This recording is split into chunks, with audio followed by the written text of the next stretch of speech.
Hi, welcome to the John Gaunt podcast. Pretty serious one today. I want to talk about violent crime. And my question to you is this, and please get replying as soon as you can. Is violent crime out of control in the United Kingdom? And indeed, if you think it is out of control, how do we get back on top of it? Or is it just the same as ever? Am I overreacting? After that monster yesterday, Kyle Clifford refused to come and hear the witness statements of the family who he slaughtered. I'd have dragged him up by his fingernails. He's paralyzed. He's in a wheelchair because he shot himself with a crossbow after raping his ex-girlfriend, murdering her mother, and indeed her sister when she came home. They describe him as a monster today, and that is what he is. My question is, though, how do we get on top of that? And that is one violent crime. But then I could point you to Southport and what happened there, and those other Islamist terror atrocities we've had recently. Knife crime in London, Birmingham, Manchester, any major city, fueled by the drugs war. But I ask the question, is it any worse? Because I'm quite willing to be wrong on this. It feels to me as if it's completely out of control. I think we've got soft sentencing. I think we've got soft coppers, not the front line. They're doing the best they can, but they're being organised and arranged and directed by the common purpose or Rainbow Lace Brigade, aren't they? It's time, surely, to get tough on crime. And then what about us parents? What responsibility do we bring to the table? Are we teaching our kids in the correct way? Are we bringing them up to respect other people? Do we believe in law and order? But then we've had a government like Boris Johnson's government, which was just on the take. Where's the examples to look up to? Look at the terrible stories in the health service where some doctors can't be trusted anymore. They've lied or they've assaulted patients. Have we lost all idea or sense of what's right and wrong? I'd love your views on this today, please. And I am going to ask the ultimate question, which nobody else ever asks because they're petrified of it. Is it time to bring back the death penalty? Don't get me wrong. I don't think the death penalty would deter anyone, but at least it gets rid of the scum like that guy yesterday, and indeed people like the Southport killer. John Hunt, the father of these two girls who got murdered by this monster, he told the court yesterday he wanted to deliver his words eye to eye with Clifford. But Clifford refused to come to the sentencing. That's your first question. Should a prisoner ever be allowed to do that? Alex Rudakubana said the same. He wouldn't come and listen to what he had done and what his sentence is. He went down for 52, 54 years. He'll never come out. Clifford will never come out. Got 3 life sentences. But is that enough? That's what I ask you. I don't see the point of keeping them alive. I would execute them. What's your opinion? I don't want to just make this about the death penalty, though. I want us to question how the hell have we got to this situation?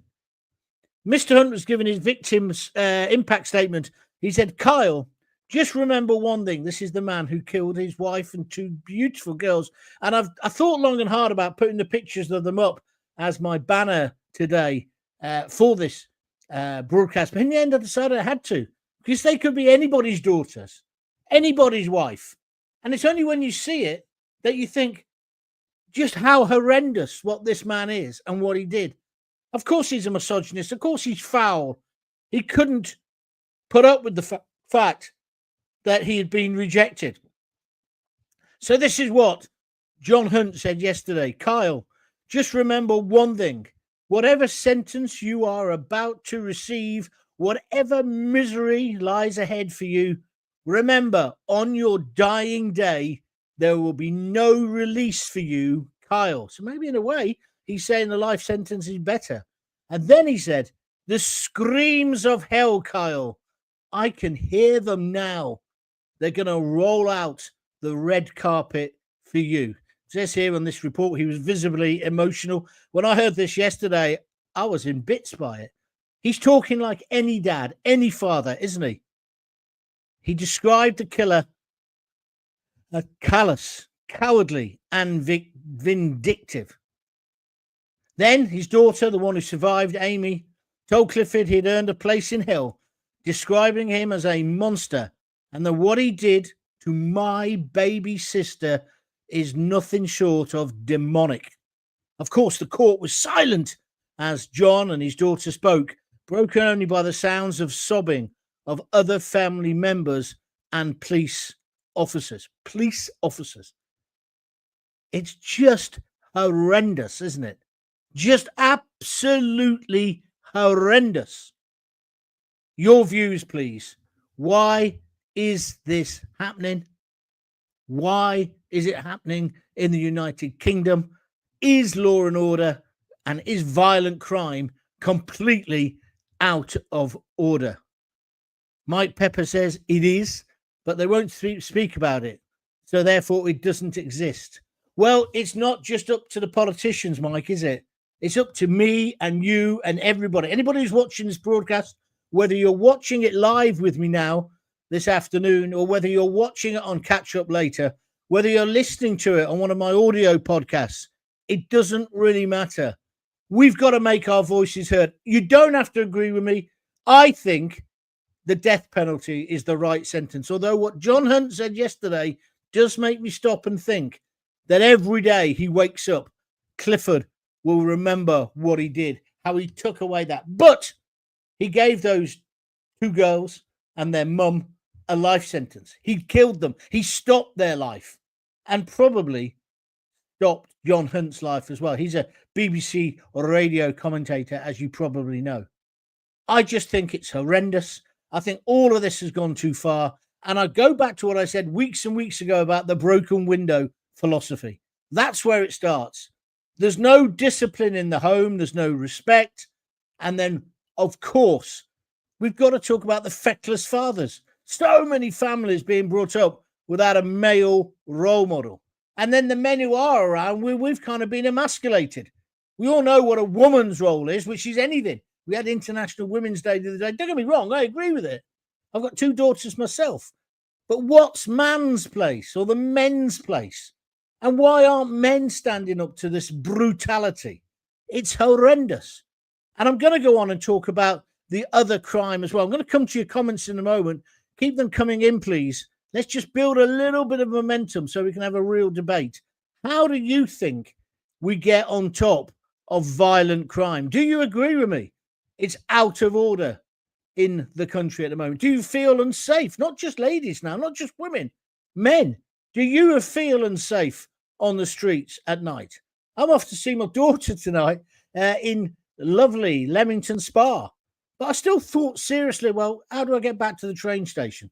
Which roads am I going to walk down? Even me, big, fat, ugly old tosspot me. You shouldn't be thinking like that, should you? I'm not saying we want to go back to a time when there was no crime, because I don't think there ever was. But the violent crime we've got now, we've got to stop. And let me tell you, the guy, Mike Pepper, who said, well, the politicians don't recognize it. Well, we get the politicians we deserve, and we've got to start demanding that they take this seriously. I don't want to live in this country like this. Do you? Love to get your opinions. Let me just talk to you as well about the other incidents that I wanted to bring up today. Is it out of control in the UK? The life sentence, 3 life sentences Kyle Clifford got yesterday for brutally raping and murdering his ex-girlfriend, murdering her sister and her mother with a crossbow. Don't forget that.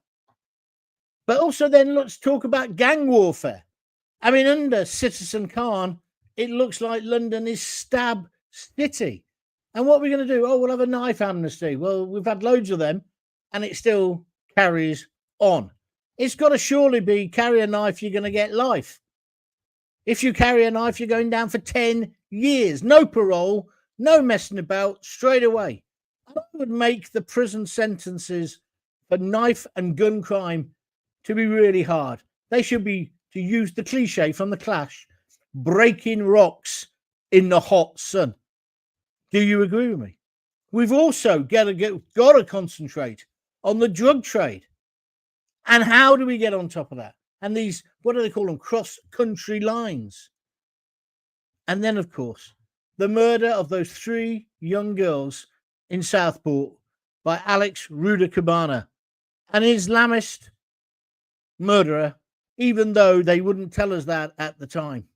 I still say there wouldn't have been riots or riots on the scales that there were if our Prime Minister, our supreme leader, had been honest and told us who they thought the suspect was. They knew, they had him inside, they had him. Why didn't they tell us? Because they don't trust us. Now, Rudakubana did get, and at least he didn't put the families through a trial in the end, he did get 53, 54, I can't remember how long it is, 50 odd years in prison. He'll never come out. But should we now have the death penalty? Dude, and indeed, let's go back a bit earlier than that. Do we need to change the whole way we police? Do we need to give the police more powers? Interesting point from Thorne Moore. He says the prisons are full. Well, the solution to that is not to do what Starmer's done, and indeed what the Conservatives were going to do, and let people out early. The solution is you build more. I thought Starmer was all for building. Let's build more. And let's decide what kinds of criminals are going to be locked up. The last lot they released, amongst them were sexual offenders. They shouldn't be getting released early. I also don't believe in this nonsense. Somebody gets 10 years, and if they're well behaved, then they do 5. No, the incentive should be get 10, behave yourself, you'll be out in 10. Misbehave, you're going to get some extra time. Slapping a bird's bottom says there are many things that are out of control in the UK right now, including our government. Yeah, but I agree. But we've got to, they're drunk on power, aren't they? But we've got to say this problem was there before Starmer arrived on the scene. It didn't seem to me that the Tories had an idea how to handle it. And indeed, in London, with the stabbings and the gang warfare, no one seems to be getting on top of that. We've got police officers running a police service, acting like social service social workers, or like the trendy vicar. I don't want the trendy curate running the Met. I want a hard bastard, somebody who's going to really stamp down on it. The last one we had like that was the guy they called the Major. What was his name? You know the one I'm talking about. The Met Commissioner with the bald head. His name is gone for a minute. It'll come back. But that's what we need. Or we need a Bill Bratton kind of guy in from the USA. And we do have to face, and I've been saying this on the radio for the last 15 or 20 years, we need to build more prisons. Why have they got such a problem? I know some of our prison state is old-fashioned, in a terrible state, and not right to put people in. I know that. Build new ones. Don't go, oh, well, because they're terrible, like the Scrubs or somewhere, or Pentonville, we won't build any more prisons. That's not the right approach. We need to build the prisons, but we need also within our schooling system to put proper discipline back in there so that kids know their place.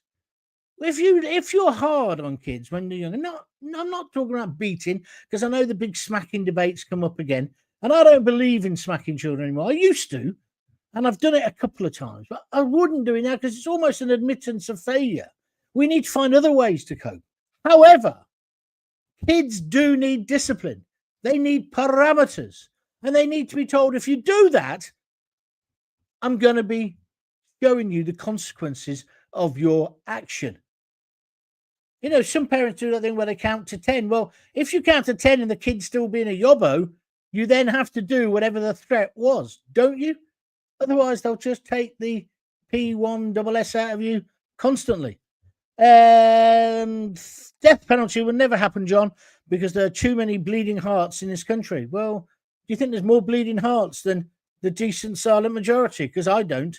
We've got to make our voice heard. I know that's going to be a bit more difficult at the moment because reform have gone into meltdown. I can't believe what's happening there. Did a whole podcast about it yesterday. If you're not listened to that or watched it, do, because it's getting great numbers. But I can't believe what Nigel Farage is doing. Shot himself not just in one foot, but in both. And now he's making it worse. Why on earth can't they just talk to each other, him and that Rupert Lowe? The best chance we've had for ages to get a more slightly right-wing government, and they are fighting like cats in a sack. They make me sick. And as I said in yesterday's podcast, it makes me wonder, well, maybe they're not any different to the rest of the politicians. They just want power. And when they get power, they're just going to be the same self-serving pigs with their snouts in the trough. I'd love to get your views on that today as well. If you're liking what I'm talking about, or it's interesting you, please press the like button. Even if you're watching on a replay, if you're listening on a podcast on Apple or wherever you get them from, please press the button. And if you think I'm right, and that's all you want to say, Gaunty, you're right, I'm with you, say it as well, because we've got to start building a momentum. You do not have to agree with everything I'm saying. You might be against the death penalty. And as I say, John Hunt's words there are certainly making me think. But I can't see the point of keeping Alex Rudakubana and indeed this Kyle Clifford alive, that we're paying for them. I can't see it. The police are more interested in doing the Macarena than solving and preventing crime. I know you're joking, but there is an element to that, isn't it? That they're being misdirected. That's what I said at the beginning, that they're being misdirected by the politically correct woke fools who somehow are in charge of the police. So they want to police hurty words.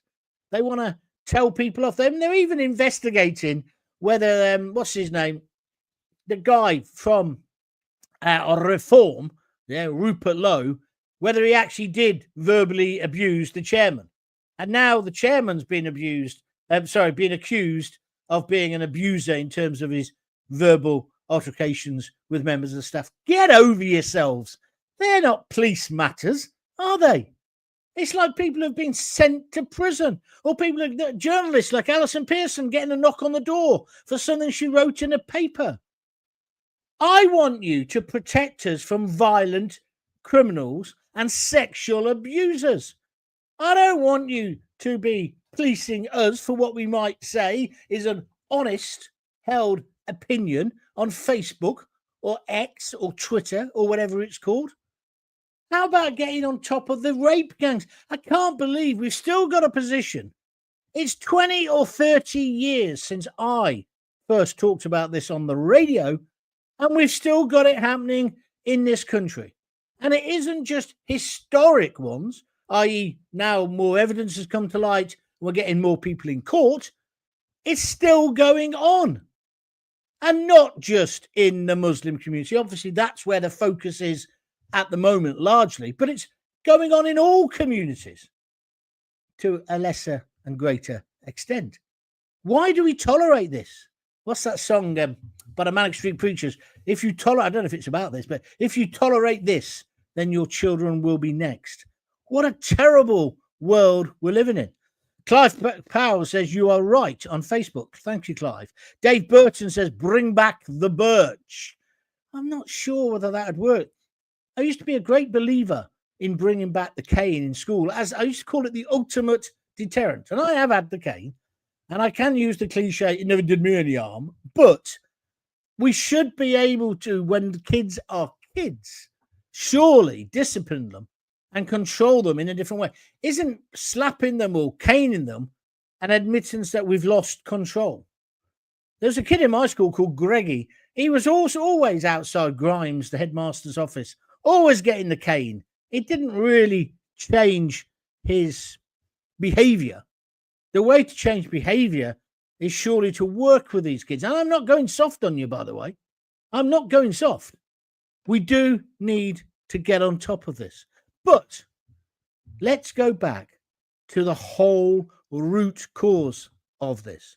It's a society, I think Mrs. Thatcher said this, knows the price of everything but the value of nothing. I'm not sure if it's her or a Labour politician, but it's kind of true, isn't it? That's where we're living now. Can you get me, right? Instead of a child saying, please may I have, it's can you get me? Everything is gettable. Everything is there. And if they can't get it legally, they'll steal it. Look at the way shoplifting is completely out of control. I don't even call that shoplifting what's happening now. It's looting, isn't it? Nicky Campbell, the DJ from Radio 5 Dead, he was talking about one in London the other day that a friend of his took a video of. These kids just walk into the shop and clear the shelves. I saw this when I was working in that posh supermarket. We were told not to challenge them because you might get stabbed. They might be a junkie. So it's a green light. And then they told me, and it then was in the papers as well, that the police don't even come round unless it's over 200 quid. They're not going to get sent to court. Well, I could kind of understand that with the pressures that we've got in the courts and in the police system. But don't forget, it was the Tories under Theresa May. Do you remember Officer Pleb? When they cut the police by 20,000 police officers. I was one of the people who said this is a mistake. We need more police, not less. And we need police who are obviously open-minded, fair, into equality, not racist and the rest of it. But we also need them to be hard. We don't need a police service full of people who at Christmas won't be available because they're doing the pantomime playing Snow White and the Seven Dwarfs. That's not what we need. You need to respect, and I'm going to say it, be a little bit fearful of a law officer. That shouldn't excuse them being a racist or over-aggressive. But how many of these people now with their mobile phones, the coppers are trying to control the situation, they've all got their phones out and they're filming it. Even when they know their mate's in the wrong. This isn't right. And then they get to court and their evidence, video evidence, their citizen journalism is used as if it's real and fair and not biased. It's just garbage. The country has lost control, though, says Dave. Thornmore, apparently you're allowed to steal up to 200 quid before the police will come out. Yeah, that's right. That's what I've just said, mate. You're right. I tell you what's interesting. Anybody watching on Twitter, because I'm getting no comments from Twitter, loads from YouTube, loads from Facebook, but Twitter's not showing up. So if you are watching on Twitter, just say, I'm watching you on Twitter, Gaunty. I can see. It could well be the technology again, for which I apologize. So what I'm trying to say is, yesterday, it was an horrific crime. There have always been horrific crimes. Of course I have. I've been watching that documentary on Ruth Ellis. Have you seen it? It's a drama documentary. Very good. It's a series.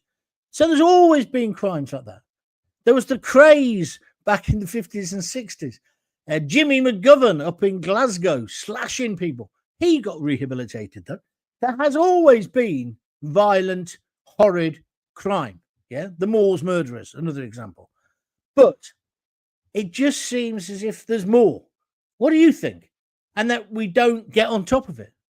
And that our police at the moment, and I'm not blaming the individual officers, I think from the top to the bottom, they've been infested by the woke, the common purpose, culturally aware, we mustn't do this, we mustn't do that. And it's like, when they won't take a police dog into certain houses if they're of a certain religion.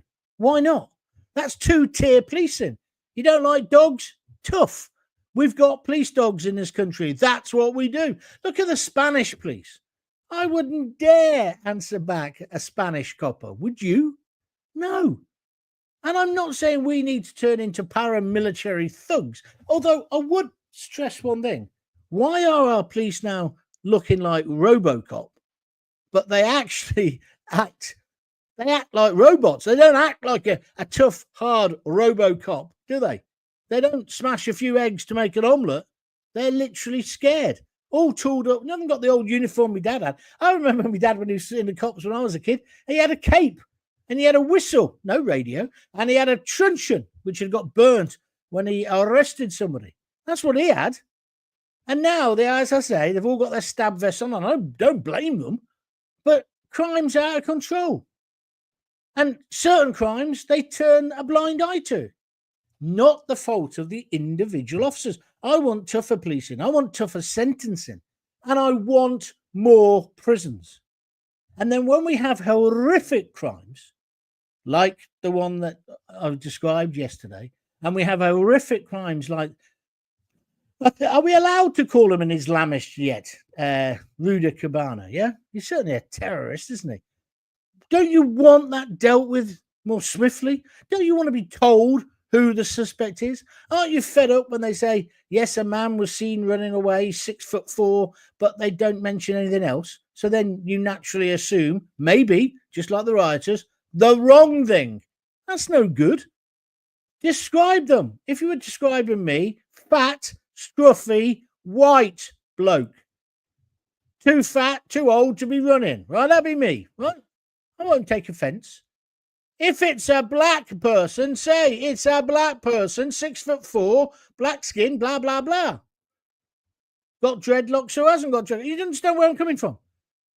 It was somebody who looked like a Muslim in the sense of he was wearing traditional Muslim dress and he had a beard. Yeah? What is wrong with that? What is wrong with that? Itohan Amos, I'm really glad that you got cured, mate, but I don't want you to be coming on here and putting your ridiculous comments up. We're not talking about you and your health. So go away. So I've got rid of them. There we are. All right, let's take some more comments. I keep forgetting to put you up on the screen. Here we are. What's this one? Police are asking for volunteers. Who in their right mind would volunteer to get stabbed up?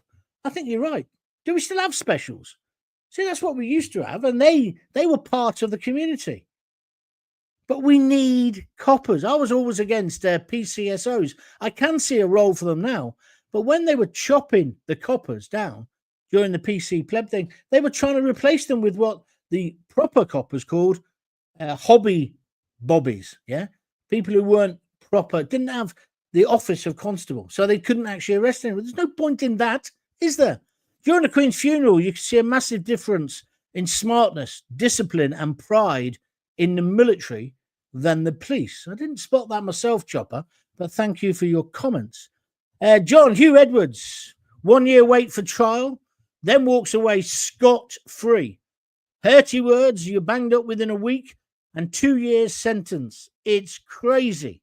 We need to combine army and the police temporarily, crack down on looting, etc. I think I would agree with that. I think there is a place now for the army to be in city centres. I do. Not because the police have lost control, but because there's just so many people, and literally people think now they can just walk in and take whatever they want. It's, don't get me wrong. If a woman is coming in and stealing baby food for her baby and she's skinned, I said this when I worked in the Bosch supermarket, I'd probably help her. What I meant was I'd certainly turn a blind eye. But if it's a load of kids drugged up to the eyeballs and they're going to sell it down the pub later, I wouldn't. But then would I put myself in danger? And that's the other thing. We're all scared to do that, aren't we? Where are the heroes now? Peter Stewart, you literally get away with murder now. Well, it does look like that, Peter. You're right. And it's also because we don't seem to know what's right and what's wrong as a society. You know that thing I just alluded to, the can you get me? Yeah.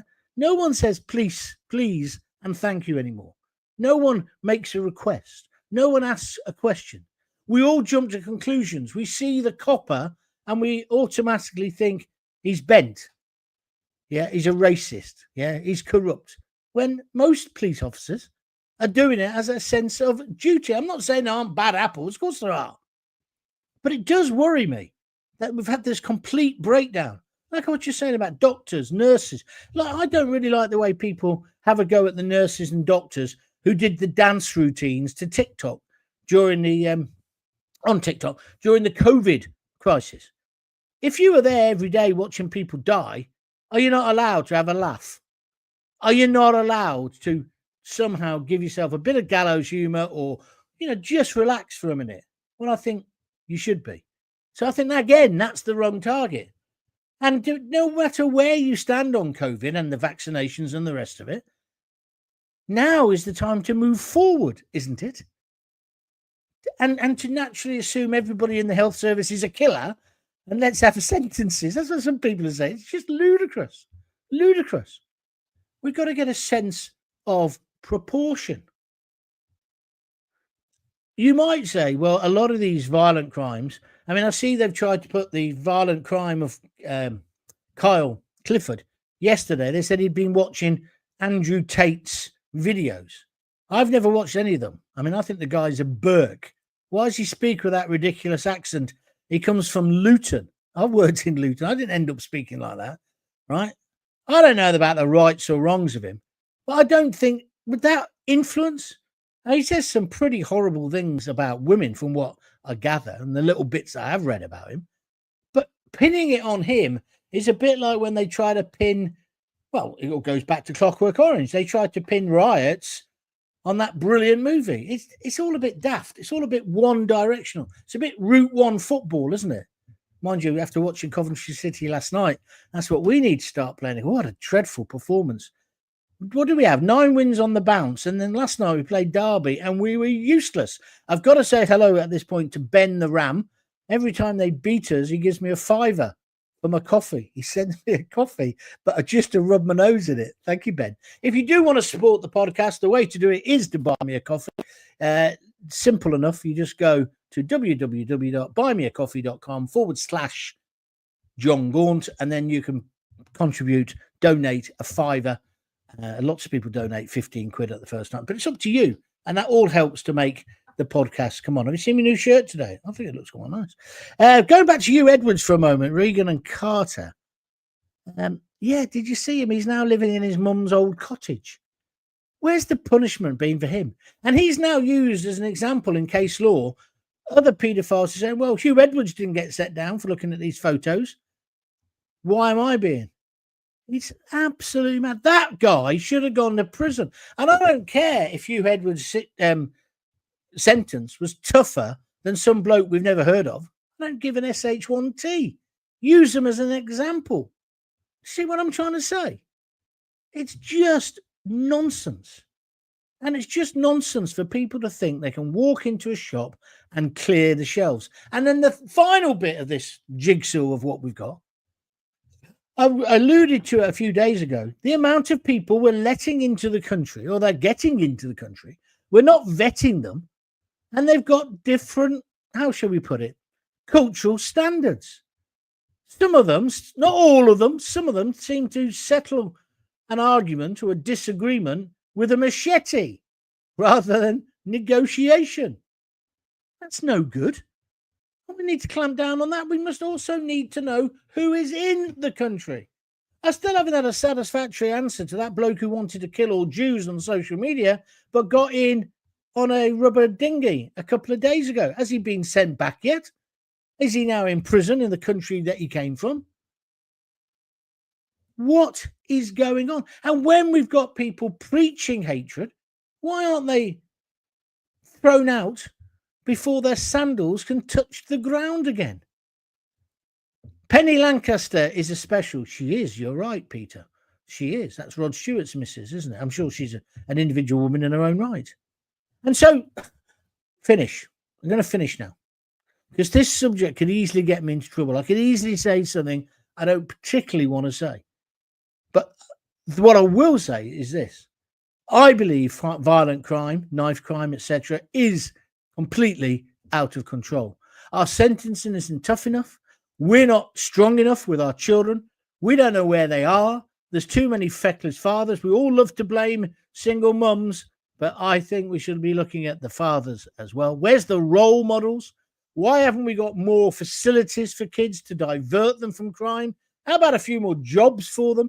Because if you give kids a challenge, so always, when I was in school in Coventry, we went to a place called Dolly Mock. And I tell you what, it was out in Wales, and it was the great equalizer. Because you'd have the bully of the school, and he's on the end of a rope, and he's abseiling, and he needs what he would call the two wimps who are holding the other side of the rope to help him get down.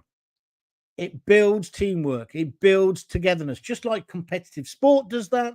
Team sports, that's what it's all about, isn't it? You're only as strong as your weakest link, etc., etc. We need more of that within our society. But when somebody does something wrong, they must be punished.